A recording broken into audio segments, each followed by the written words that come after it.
Hey guys, I just thought I'd make another Dermawand video since my new friend Mango asked me for more Dermawand stuff. I actually did just post another Dermawand video that I made earlier today. Part of the reason was that I posted that video was because the sun was pouring in and this crystal was glowing, and so there was this extra glow vibration thing that came from, and my energy and the crystal and the sun, and all combined does that whole uplifting thing, the secret ascension program that I'm on, to secretly uplift you and awaken your consciousness without you even realizing it. All you have to do is accidentally click on one of my vids and you immediately get this through the magic crystal.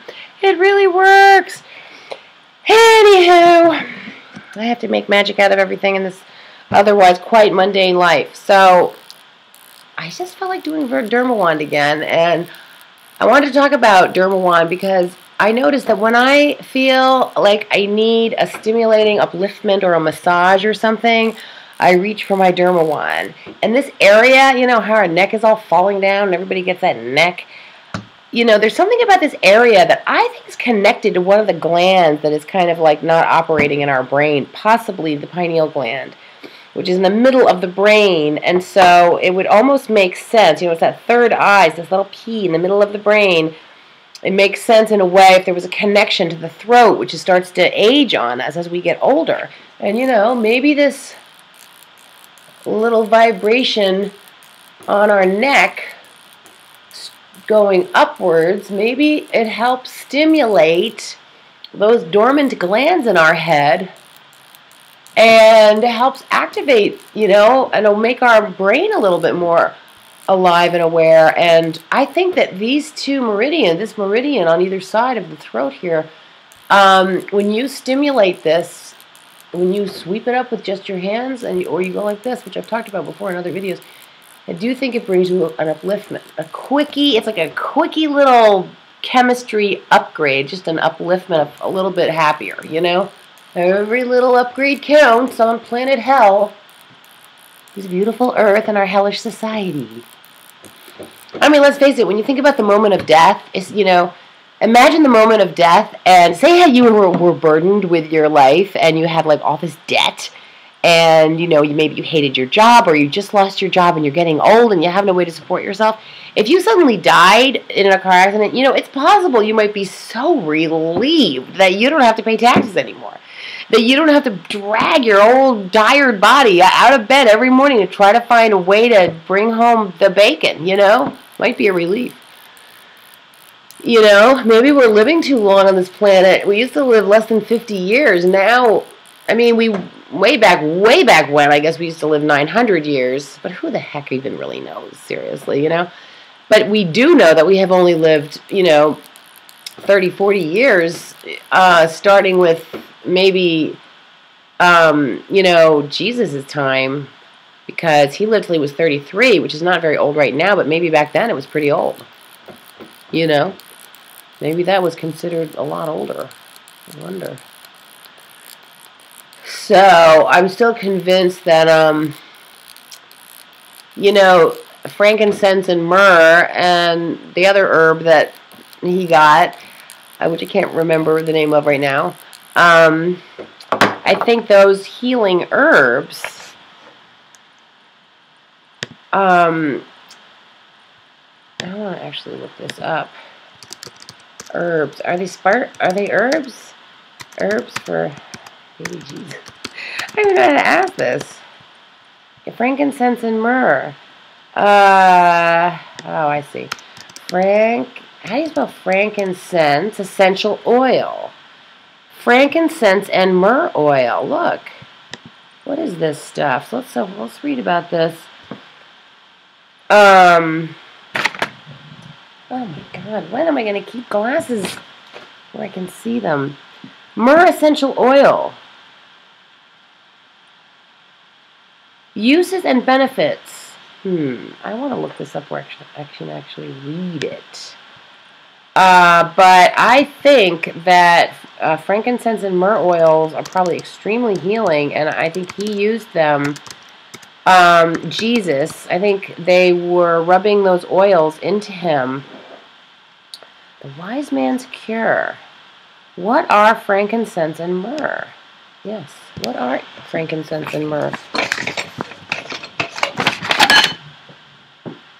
Hold on a second. Seriously? Oh, here they are. Okay. Sorry. Okay. Frankincense and myrrh. How stupid do I look in these glasses? These are not good on me. I don't like these at all. But whatevs, I can actually read in here in these. So,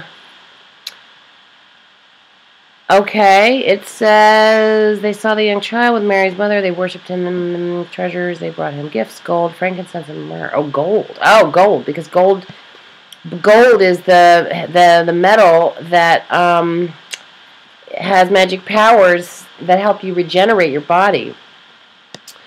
Derived from tree sap or gum resin, both frankincense and myrrh are prized for their alluring fragrance. Oh, they smell good? Frankincense is a milky white resin extracted from species of the genus Boswellia, which thrive in arid, cool areas of the Arabian Peninsula. Oh, no wonder my Egyptian guy loves his scent so much. East Africa and India, the finest, most aromatic of the species is Boswellia sacra. Alright, myrrh is a reddish resin that comes from the species Chemaphora, northeast Africa. Okay, and what do they do for you? Well, we know where they're harvested now. So, a wise man's cure. Let's read that, frankincense and myrrh. Because I do think that he used those oils to rejuvenate his body after he was hung on the cross.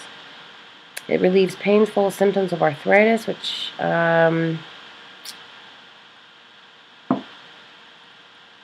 frankincense and myrrh. Ancient rituals, antiseptic and anti-inflammatory.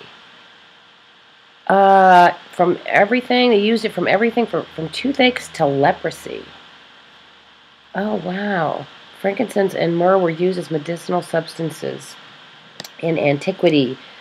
I'm sure they did all kinds of good things. They're derived from gummy sap, oozes out of these trees. Ancient uses. They were traded in the Middle East and North Africa for 5,000 years. They were burned during religious ceremonies. What if he smoked them? They brought it in boatloads, used for incense, insect repellent, perfume, and salves for wounds and sores. They were also key ingredients in the embalming process. Aha! They were used to keep his body healthy, even though he had to hang there and die. Myrrh oil served as a rejuvenating facial treatment, while frankincense was charred and ground into a powder to make a heavy kohl eyeliner. Oh, interesting. Frankincense was the eyeliner that the Egyptian women famously wore. Sacks of frankincense and potted saplings of myrrh producing trees appear in murals. They were components of the holy incense ritual during ancient times. They were used during cremations. So this is interesting. Wow, I had a download, if you will. At the time, Jesus is thought to have been born. Frankincense and myrrh have been worth more than their weight in the third gift presented by the wise man, gold. They were worth more than gold, but despite their significance in the New Testament, the substances fell out of favor in Europe with the rise of Christianity because they wanted to stop everybody from healing themselves, because Christianity is all about controlling people, and the fall of the Roman Empire, which essentially obliterated the thriving trade routes that had developed over many centuries. In the early years of Christianity, incense was expressly forbidden because of its association with pagan worship. Incense, and they were probably smoking it and keeping their pineal gland open, you know. I think that smoking herbs keeps it from calcifying. In the early years of Christianity, the ruination of all society, incense was expressly forbidden because of its including the Catholic Church. Oh, the Catholics got it. They were allowed to have it. They would incorporate the burning of frankincense, myrrh, and other aromatic items. Oh, I'm sure they used it for themselves, but they didn't want anybody else using it because they didn't want anybody else. The oils probably kept, you know, the skin, the organs, the blood, the brain, the pineal gland. All of the oils are good for you. They probably kept his body in a good place where he was able to be revitalized very easily afterwards. Or maybe they rubbed him down with all these oils. But they have, frankincense and myrrh have shown promise in addressing a number of common disorders. It lowers cholesterol, relieves colitis. It's a treatment for some cancers, Crohn's disease, anxiety, and asthma. Wow. Okay, I think we should start using frankincense. You don't really get frankincense and myrrh anymore. So, anyways, this video was about a few different things. I like to make. Oh wow, I really need glasses. I can see so much better with these on, but these aren't very attractive. Anyways. So, this little random video, I was the oils, coconut oil, peanut oil, when it's not sprayed. Peanuts are very heavily sprayed, so they are covered with pesticides. It's hard to get peanuts organic. I'm all for peanut oil if it's organic, but if it's highly sprayed, then it's risky. But the oils, olive oil is the reason I walk at all, and you know, almond oil, cashew oil, all of those oils are very good for you, and they keep the brain nourished. So, I just did have this idea about the oils that I was just suddenly thinking about Jesus' story, and I was thinking about how he was gifted with these oils, and I remember watching this movie where Judas is pissed off that Jesus is spending time rubbing these oils. She's probably rubbing all of the girlfriend, Mary, rubbing all these oils into his body, and they were very expensive oils, worth a lot of money. And Judas was like, there's this scene in one of the Jesus musicals or stories, whatever, one of those movies, he says he's running around, it's this cool black guy who plays the part, and he's singing, it's probably Jesus Christ Superstar. Why are you using all these oils? You could be feeding millions of people, or I don't know if there was millions at the time, but thousands of people with the money that it costs to that you're using in these little vials of oil. And he was pissed because he thought that Jesus was being all self-indulgent with the oils, but I think what he was doing was trying to save himself. He was trying to prepare his body for what he knew was coming, which was a lot of pain and abuse. I mean, you got beat up, so maybe the oils just helped him cope. There's probably a special property in those oils we don't even know about. He was definitely helped out by, you know, the Pleiadians or whatever. I'm sure his body was taken out of here. Imagine the body of a highly enlightened person. You know, if your body contains all of your cell knowledge, all the knowledge, say that your body, your physical body, contains all of the knowledge that you have accumulated in your lifetime. And if you believe in many lifetimes, say that your latest body contained the cell memories, the DNA of your previous, you know, say you always reincarnated on the same track of family lines, then you would, you know, your body would have the DNA of those the history of those family lines and all the knowledge. Say that your body was full of knowledge. So if you were very enlightened and your body, any little piece of it contained the knowledge that you've accumulated through living on the planet, through living a human life, wouldn't that be amazing? Wouldn't your body be worth a lot of money? You know, think about our body. Maybe we shouldn't be burning it. Maybe it's actually worth a lot of money. The organs are valuable. The eyes, there's your body parts. This stuff is expensive, you know. You can't just get a human body. One has to be born through a woman and built and grown and, you know, not destroyed and not... It's just pretty interesting.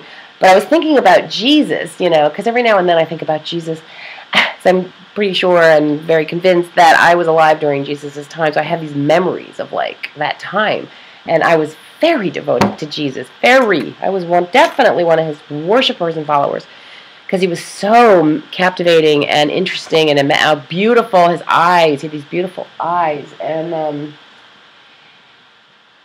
you know, he was like one of these guys that you just fall for. You know, it's just so beautiful. Like the ones we have nowadays. Look, equate him to, you know, either Brad Pitt or... Ian Smolderholder, that's my nickname. I don't even know his real name. I call him Smolderholder. That's his name in our world, my family.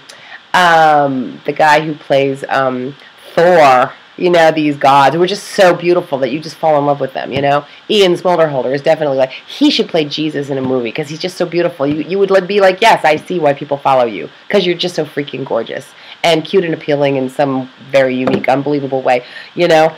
So I think that Jesus was like that. He was just very, very, very, you know, handsome. He was charming, had a beautiful spirit.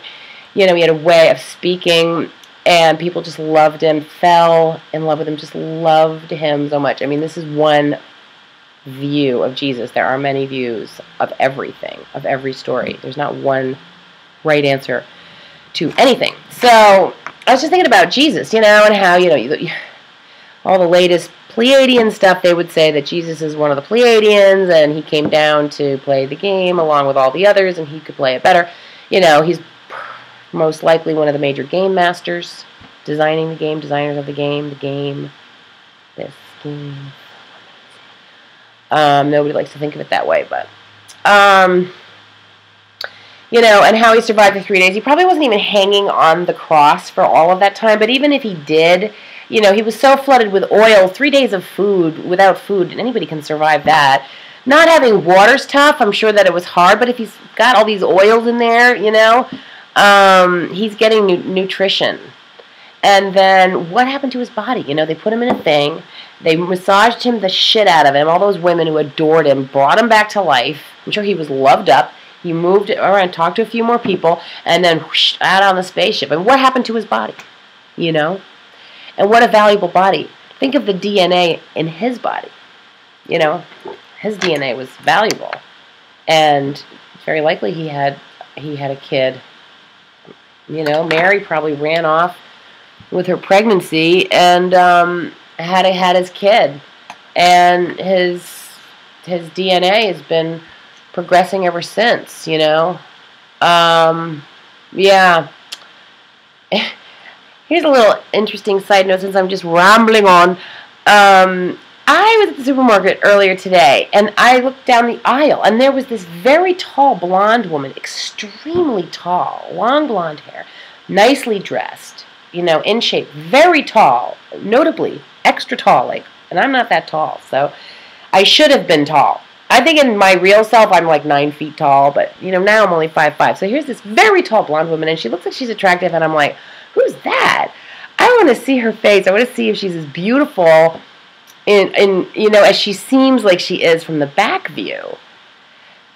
And so I kind of wandered up, and then she turned around, and I almost could see, but not really, and then she looked right at me, and we kind of looked at each other, because sometimes, you know, blondes will, like, look at each other, you know, knowingly. It's like when you have super blonde hair, it's like a thing, sort of.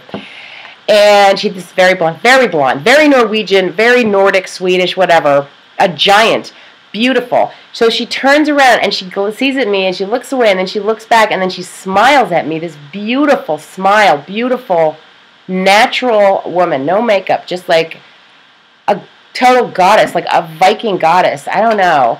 And I was like, and unusual, extremely tall, beautifully put together, just this woman. I was like, that's a Pleiadian, you know? And then I walked in this aisle, and it was like, we kind of smiled, and she smiled at me very, very knowingly and lovingly, and then I walked down, and then and then when I turned around, she was gone. And I was like, oh my God, who was that? Was that real? Was that a Pleiadian visiting me? Are there Pleiadians here? Or she was definitely a Pleiadian. It's like, but was she a real woman? And not that long ago, this was a woman more close to my age. Not that long ago, but definitely otherworldly, like almost too beautiful. But in a very earthy, natural way. You know, not this sculpted, fake, plasticky looking thing. It's an incredibly beautiful woman. It was amazing to see.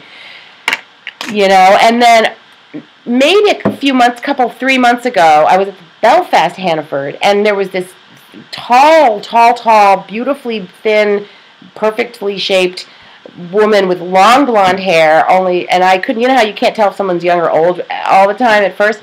She turns around, the most beautiful young face, beautiful, charming, Norwegian-y, country-looking face, beautiful girl face. Probably the daughter of this incredible woman. So there's either a family of Pleiadian. I mean, I've got Pleiadian blood. You know, we all have some. But these were like right off the ship. You know, and extremely tall. I remember when I was married to my second husband, he's 6'3", my second husband, and he was so tall he dwarfed me, and I never was really somebody who felt like I was short, but I am the shortest sibling in my family. I'm the shortest one in my family now, but it wasn't until I was with him all the time that I really felt small and that I looked much smaller, but my personality was so big that he and I both felt like I should have been taller. Like I should have been 5'9", at least if you're going to be in a human form of this century generation. Being super tall can be an asset if you're female. Sometimes it can be not an asset, but ultimately if you have confidence, being tall is an asset because people respect you more when you're tall.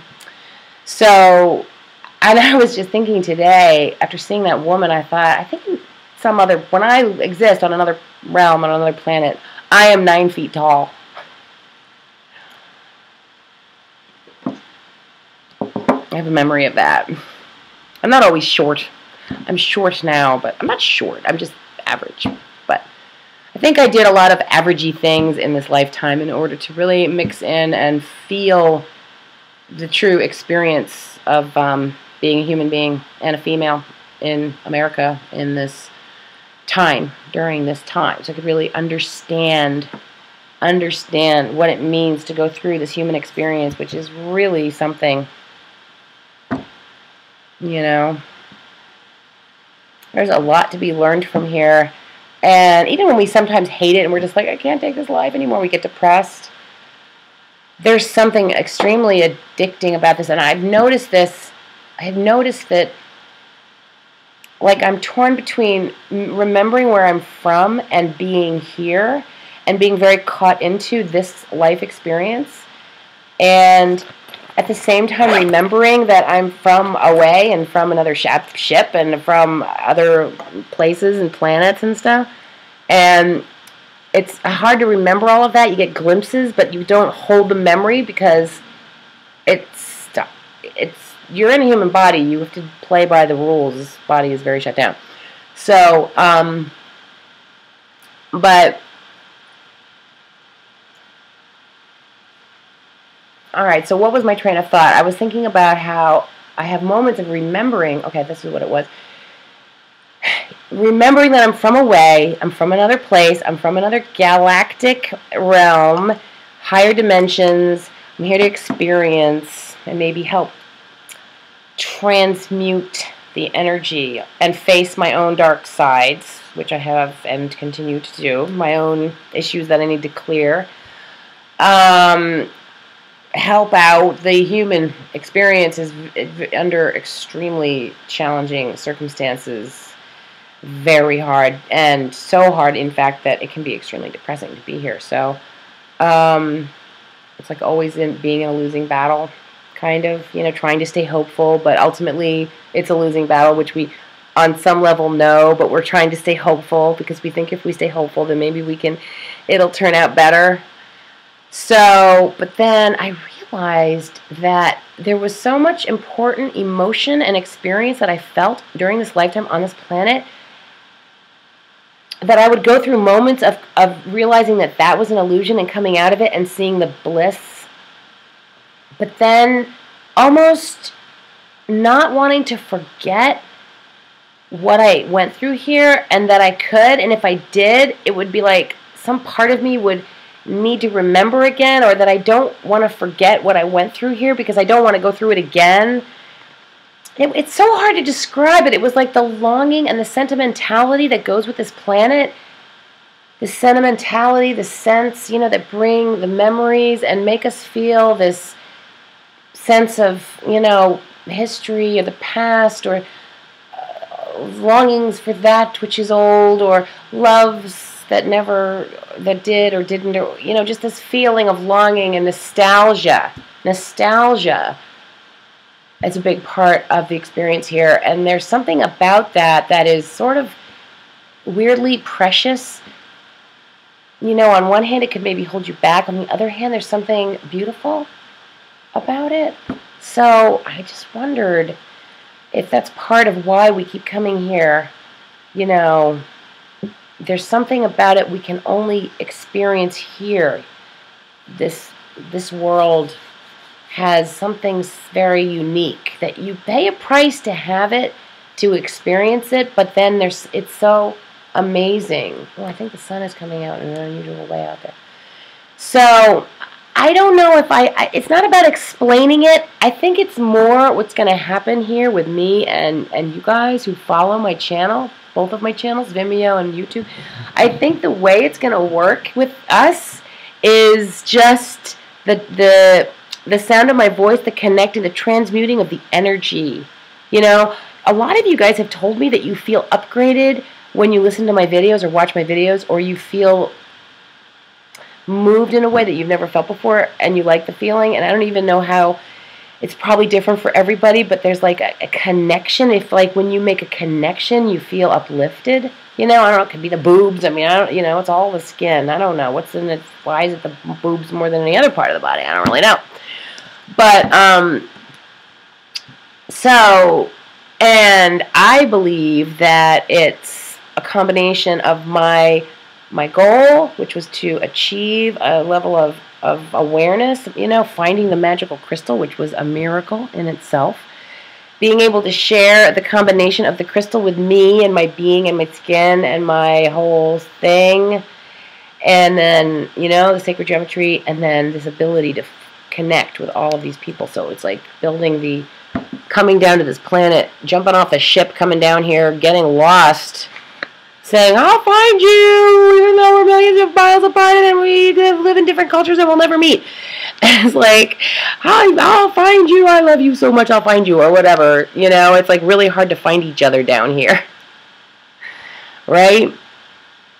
So maybe we're all finding each other. I have lots of people. I'm not just one. I mean, I might have the one love, but really that's sort of impossible because I have too many facets of my... I might have one big love that's got many facets like I do. I mean, I'm sure that is there as well. Sometimes I think he's living in the sun, and that's the only way I access his, you know, special energy. Sometimes you're not on the same planet at the same time. You know? Sometimes one of you goes to the planet, and the other one's sitting there cheering you on or waiting for you or trying to send you messages. And when you're on this planet, you're blocked off from the outer universe in many ways.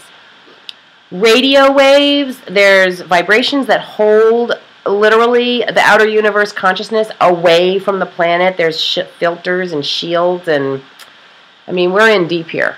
We are what Teal Scott would call deep into the program. You know, deep into the program, where this is all you can see and this is all you believe in. You know, that's when you're deep in the program, because you can't remember any of the other parts of you. And if you mention any of the other parts of you, everybody thinks you're crazy. Because basically when you come and play this game, you're up against everybody around you, gets it wrong, sees it the opposite of each other and themselves, and they're lied to, and they believe in lies. So if you're a person who actually doesn't fully buy into this totally, or did for a while, but then starts to wake up and see, you know, you're up against, everyone's going to tell you you're lying, basically. Everyone's going to tell you you're crazy, you're lying, and everybody's being lied to, and everybody believes in lies, and you can't convince anybody of the truth because everyone's programmed to believe in lies. It's absolutely incredible. This place is crazy. This place, this whole earth, the whole society is just a big, giant matrix mind fuck, excuse my French. You know, it's a mental game. Seems like a real game, but it's really a highly evolved, starting with the thoughts and becoming, you know, 3D. You know, it's pretty interesting. So that's my ramble, and yes, Dermawand. This thing is good. I think it relieves tension. So, wow, that's almost a half an hour of me babbling about stuff and Dermawand, but it's good to make some vids again. I hope these are, you know, I hope that you're getting something out of these vids. So, love ya. Thanks for being my new fan, Mango McMuffin. I really appreciate all your fun comments. It made me feel excited to see those comments from you, so I appreciate you. Join the club. All right, I'll talk to you later. Oopsie.